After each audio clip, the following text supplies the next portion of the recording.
Adapun secara pemilihan tentu Bapak Ibu juga tahu bahwa urusan kampus beserta dosennya misalkan urusan pusat gitu ya, SMA SMK-nya urusan provinsi, SD dan ke bawahnya gitu ya, mana itu urusan kabupaten kota. Tapi terlepas daripada itu Bapak Ibu sekalian, saya sebetulnya agak sedikit tertampar gitu ya, kasarnya bangun itu terakhir sama Ibu hatur nuhun pisan, sekali lagi hatur nuhun gitu. Jangankan dengan hanya kata-kata,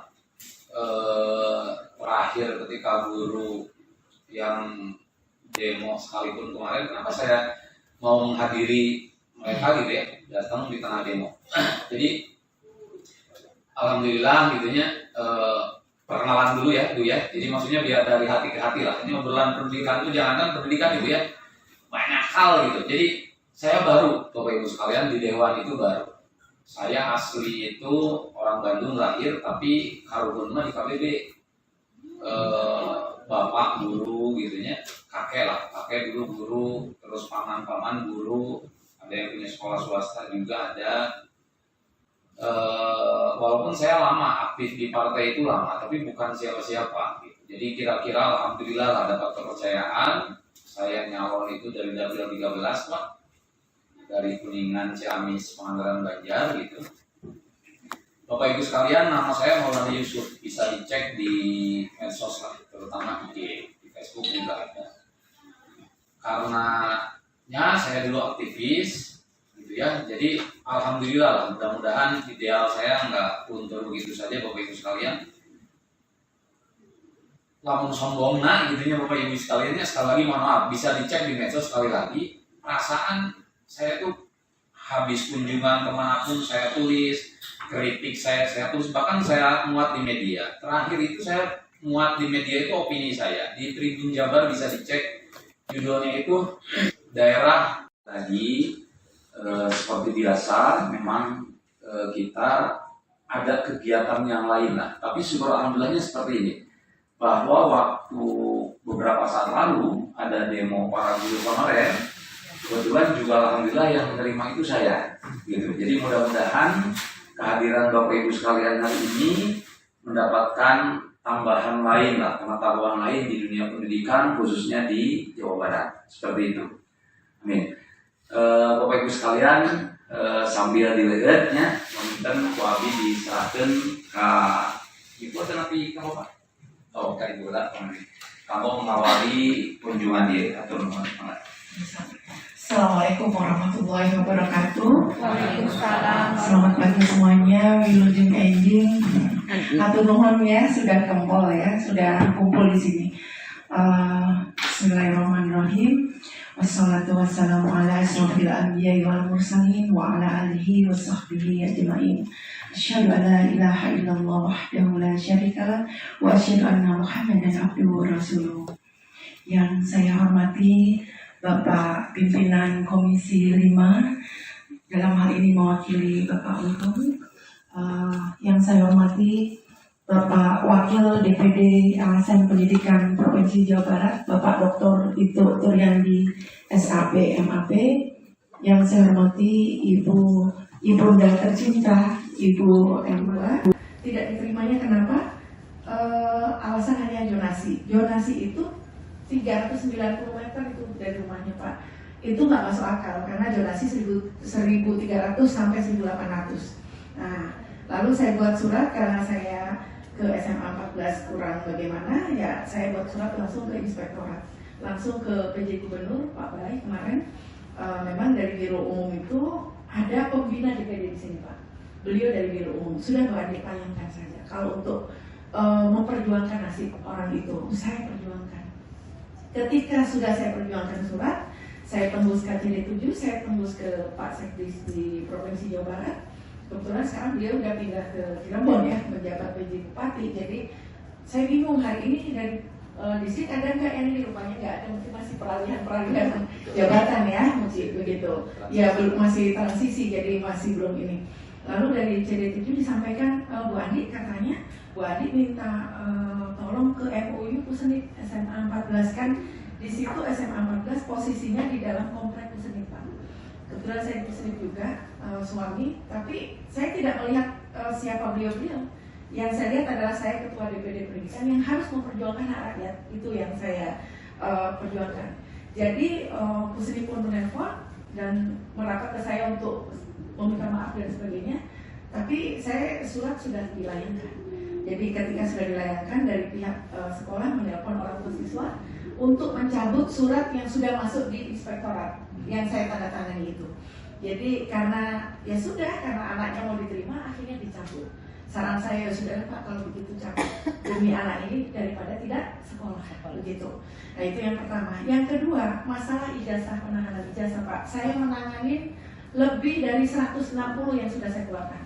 Alhamdulillah, dari sejak saya menjabat 2020 ya sampai hari ini. Dan katanya saya dicalonkan lagi untuk periode kedua, walau bisa. Mudah-mudahan kalau ada yang mengertikan saya juga, saya ingin beliau berjuang seperti yang kita inginkan, begitu ya, kita harapkan. Lalu sudah dicabut suratnya ke inspektorat dan anak tersebut masuk. Apakah dengan jalan demikian gitu, Pak? Orang nggak mampu harus ada yang memperjuangkan dulu, kalau nggak diantar ke sekolah gitu. Kemudian ini nggak usah. Kemudian afirmasi itu 50%, Pak. Saya lihat juklisnya bahwa 50% afirmasi, tapi yang masuk hanya 10%. Yang lain itu kalau orang sudah bilang katanya ikhlas jurik itu 100 teh gitu. Nah, walau-walau disawab itu tanda petik juga. Karena di MOU Pusenip, saya tanya, kebetulan saya suami itu, kalau Bapak saya tanya itu data Pusenip yang masuk berapa? Karena MOU itu harus anak kandung, Pak. Itu yang masuk hanya 49, tapi terdata di SMA 14 149. Jadi yang 100 itu dari mana gitu? Itu pertanyaan saya. Cuma karena dari pihak Pusenip meminta saya untuk jangan diekspos lagi gitu, ya sudah gitu, karena anaknya sudah diterima. Tapi jangan difitnah kami dong dari pendidikan bahwa kami mau menitip MOU ke Pusenip. Jangan, MOU itu adalah anak kandung dari TNI yang ada di komplek itu. Gak mungkin saya akan nitip anak ini ke MOU. Saya bisa memakai DPD pendidikan saya sendiri gitu. Jadi apakah hal-hal seperti ini, Pak, terus berlangsung di dunia pendidikan gitu. Lalu yang ijazah tertahan itu ada satu yang sangat sulit dikeluarkan di SMA BSC gitu. Saya turun ke sana, saya datang ke Wakaseknya, tidak dikeluarkan sampai detik ini. Nama orang tuanya adalah Ibu Hamidah. Nah, itu tidak dikeluarkan. Padahal ibu itu sudah menjual motor, Pak, dari tunggakan 12 juta SMA BSC. Ya, kemarin saya ke CD7 disampaikan sama Pak Wakil CD7, Bu, gara-gara ibu somasi itu, kepala sekolahnya mengundurkan diri dan diganti oleh yang lain karena tidak sanggup. Karena yayasan itu tidak mau kalau gratis, Pak, ambil ijazahnya. Sementara sekolah yang lain saya keluarkan dengan gratis, alhamdulillah. Tapi BSC kemarin, Ibu maaf, kami dari yayasan tidak bisa mengeluarkan karena kami ini swasta bukan negeri. Loh, Pak, ini orang tua sudah berusaha menjual motor, Pak, bahkan membayar 6 juta, sisa 5.900.000 saja tidak dikasihkan. Luar biasa sekolah ini ya, sampai orang yang nggak mampu pun dikasih begitu. Alasannya anaknya pergi ke luar negeri lah, ke Singapura, kemana. Saya tanya langsung orang tuanya, kapan Bu Iraha ke Singapura, Iraha ke sana, orang untuk makan aja hesek katanya gitu. Jadi saya yang benar yang mana gitu, Pak. Saya kurang paham, tapi mohon diselesaikan satu itu yang di SMA BSC. Saya sudah tembusin ke CD7 kemarin. Bahkan saya sudah menghadap CD7 dan Sekdis ya waktu itu. Begitu. Lalu yang terakhir tentang memang yang disampaikan humas saya di DPD training komite sekolah. Memang kita kadang-kadang bingung juga karena anak saya juga MOU di dalam komplek itu ya, SMP 27 maupun SMA 14. Kadang-kadang saya bingung komite, ini ke sana, ini ke situ, sekarang mau ke Jogja misalnya 1.200.000 atau apa, itu bagi yang mampu. Lalu kalau anak-anak yang tidak mampu, apakah harus dipaksa untuk ikut begitu? Nah, kalau tidak ikut mungkin entah pelajarannya bagaimana dan bagaimana walau-walau besok gitu, Pak. Nah, saya juga kurang paham itu. Itu aja mungkin sedikit. Dan tentang PPDB, Pak, yang khususnya zonasi yang disampaikan Pak Humas DPD juga, mohon maaf itu ditindaklanjutin. dan sekolah yang di Cangkuang itu memang tidak ada, mohon disampaikan ke pimpinan begitu supaya diusulkan ke Gubernur Jawa Barat. Saya juga sudah melayangkan surat ke Gubernur untuk audiensi dari DPD Pendidikan. Kemarin dari Setwan saya di WA, kemungkinan minggu depan kita akan ke Gubernur yang PJ ataukah yang setelah ini atau Pak Didi, itu dari Setwan disampaikan seperti itu. Jadi terima kasih, mohon arahan selanjutnya untuk Komisi 5, dan kemarin saya sudah sampaikan ke Umi Hodet permasalahan ini sedikit karena beliau ada kendala, jadi disampaikan ke Pak Haji Untung tadi. Kebetulan saya WA tadi ke Pak Iswara juga dari Golkar ya, saya WA ada, saya mau audiensi, oh ya hati-hati, semoga sukses begitu. Kebetulan saya di Pelija bersama Pak MK Iswara. Oh. Ya, alhamdulillah itu saja. Wabillahi taufiq wal hidayah. Wassalamualaikum warahmatullahi wabarakatuh. Memang anak-anak kita sebetulnya banyak ya, di kanan ketemu Dewan Teks. Dulu masih mau kereta kasih PR. ya terus di medsosnya nanti kan ngobrol. Dan terima kasih juga ini tadi medsosnya sudah saya mintakan ke beliau biar kita nanti share di semua, bisa follow beliau, minimal kalau di DM dijawab lah gitu. Ya. Tadi ingin menambahkan Pak terkait SMA di Kabupaten Bandung Pak. Kebetulan di Kecamatan Ibun juga begitu kasusnya Pak. Kebetulan sekarang menjadi pimpinan fakultas di Alkipar ini sebagai ketua BPD di kecamatan di desa apa di Ibun gitu Pak.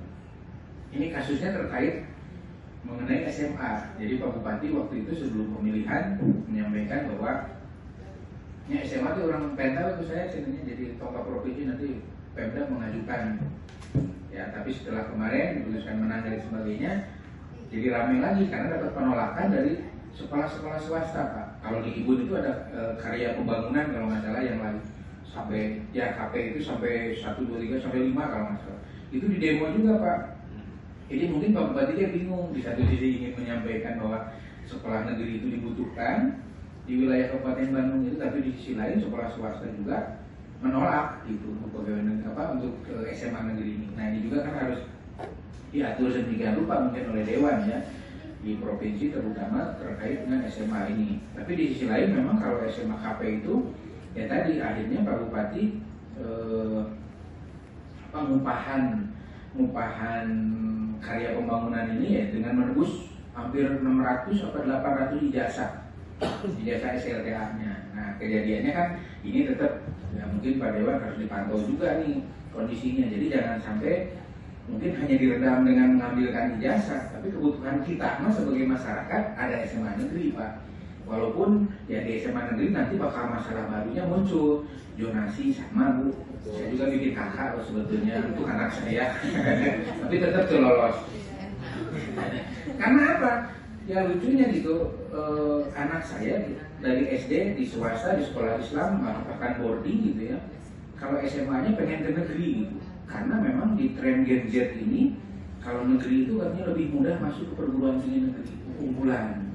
Jadi semua berlomba ke situ.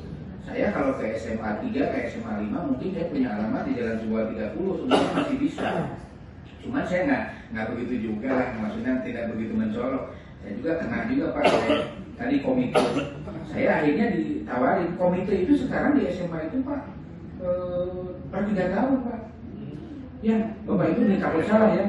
Saya juga aneh, saya mau jadi maksudnya mau jadi perkumpulan orang tua itu maksudnya biar ngeganti loh Bu. Si komitenya biar saya ganti kan itu mah dia itu guru SMA juga, guru SMP. Katanya teman kepala sekolah. Saya masuk ke situ dia langsung memaparkan bahwa kami kepengurusan baru dilantik dan ini berakhir sampai 2027. Saya bilang buat apa? Jadi saya ingin melakukan perubahan pun begitu kondisinya dari dalam itu. Jadi memang betul komite itu. Dan kalau diceritain mas, saya juga malu lah. Memang ujung-ujungnya ke Jakarta gitu. Oh, ya. Ini menonton ke Dago Tigos aja bayar loh Bu. Iya. Maksudnya untuk nongkrong di Dago Tigos itu udah bayar loh Pak.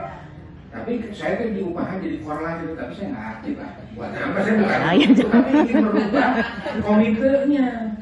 Memang begitu Bu, saya itu juga pernah ikut rapat. Jadi si ibunya itu luar biasa lah, ibu komite. Sebut aja, silakan Bapak Ibu bisa lihat SMA 15 Bu. komitonya itu gagah sekali. Pokoknya semua beliau yang tahu gitu ya. Dalam hal ini dengan saya dosen sejak zaman Cinderella gitu ya. Ujung-ujungnya kayak gitu. Nanti Pak kalau Bapak mau ikut bisa Bapak mau free. Nah jadi cute saya kemarin ke Taman Mini. Nanti kalau Bapak mau ikut untuk orang free. Wah ini mah saya mah bukan masalah free-nya saya bilang justru mau merubahnya karena ada ya anak yang tidak mampu. Betul. Akhirnya sama-sama field trip Pak itu tidak diberi kaos Pak. Jadi yang lain dikasih kaos karena nyumbang karena dia nggak bayar. Kan kebayang perasaan saya sebagai orang tua merinding Bu.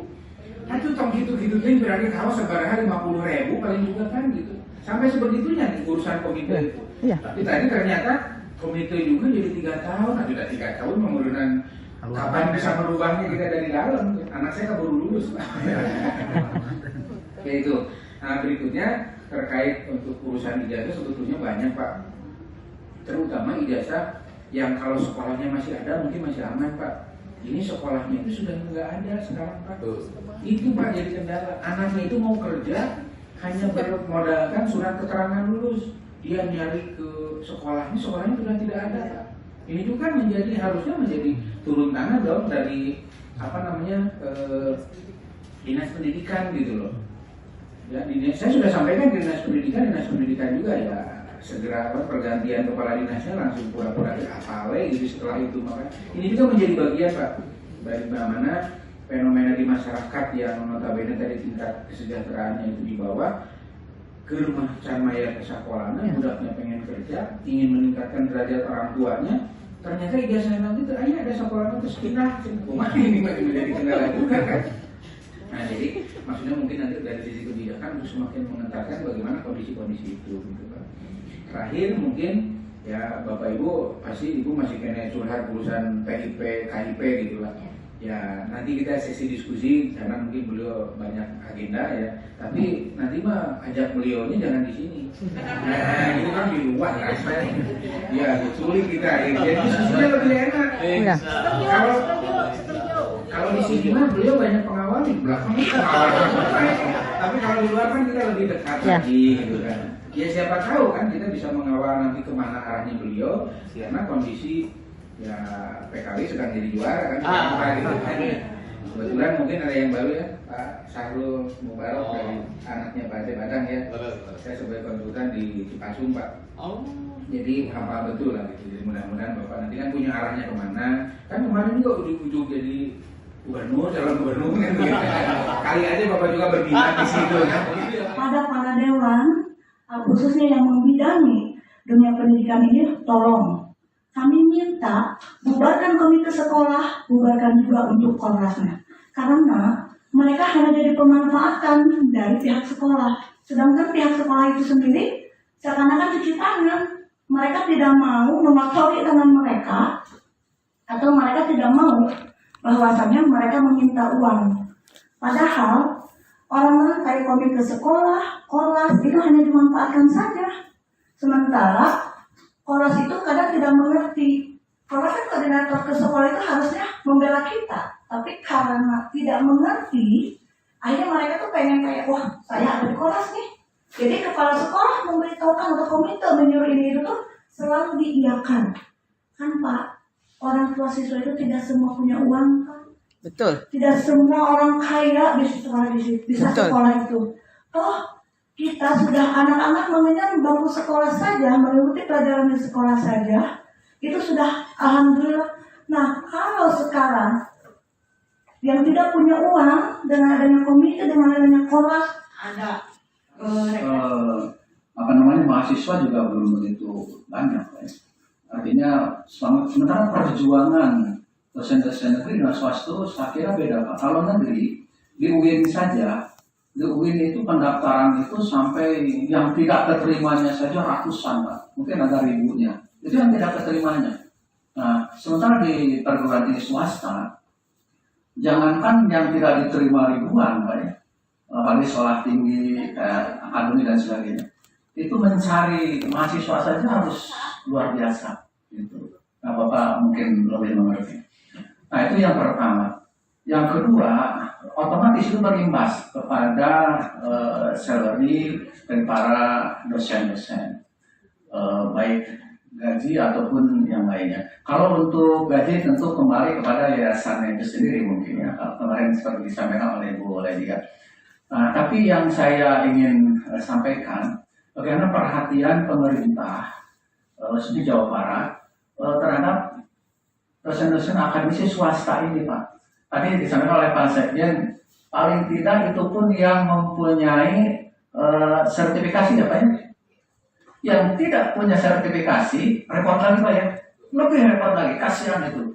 Luar biasa, pengabdian itu betul-betul pengabdian. Mungkin disebut sosial, ya itu lebih dari sosial. Mungkin apalah namanya lebih dari sosial. Perkenalkan diri dulu, nama saya Eko Malkabullah.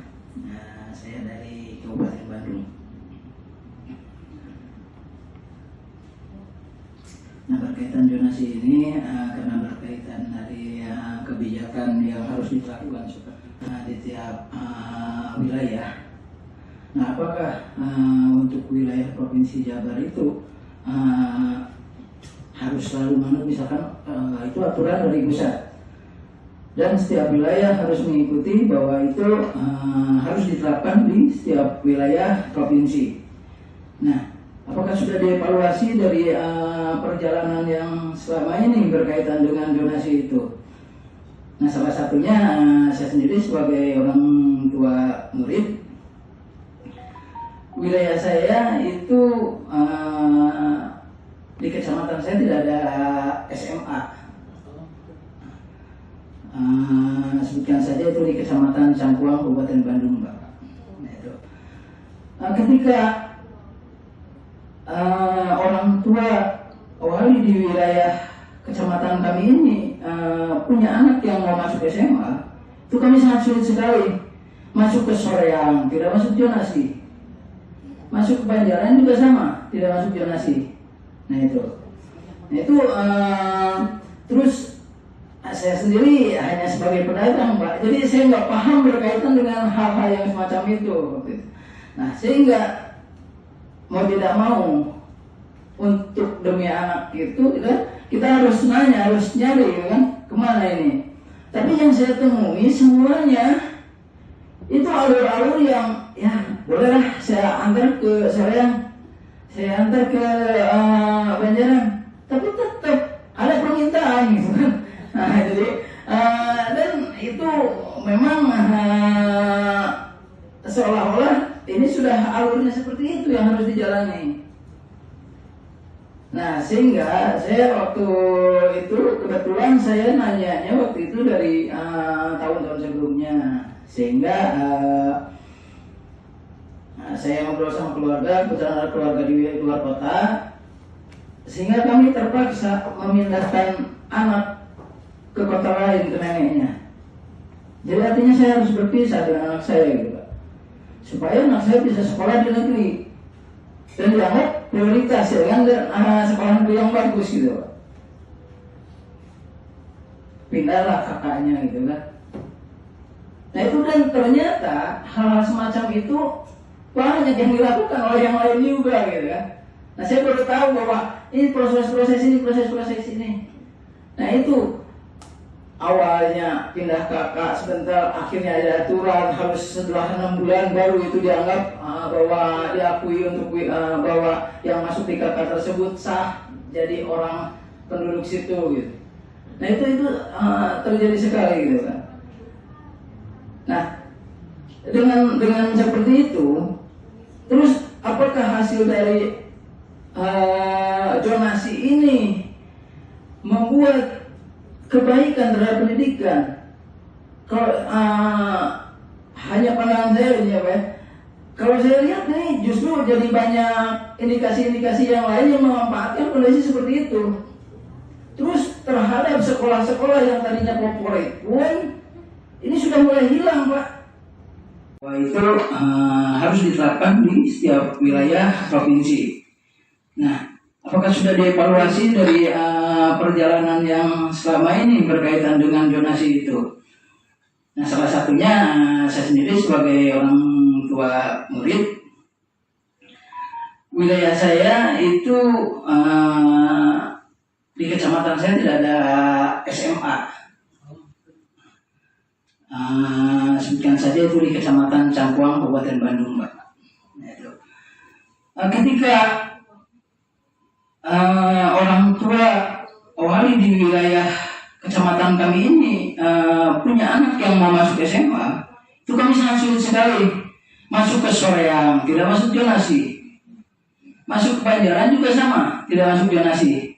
Nah itu terus saya sendiri hanya sebagai pedagang, Pak, jadi saya nggak paham berkaitan dengan hal-hal yang semacam itu. Nah, sehingga mau tidak mau untuk demi anak itu kita harus nanya, harus nyari kan kemana ini. Tapi yang saya temui semuanya itu alur-alur yang ya bolehlah saya antar ke Soreang, saya antar ke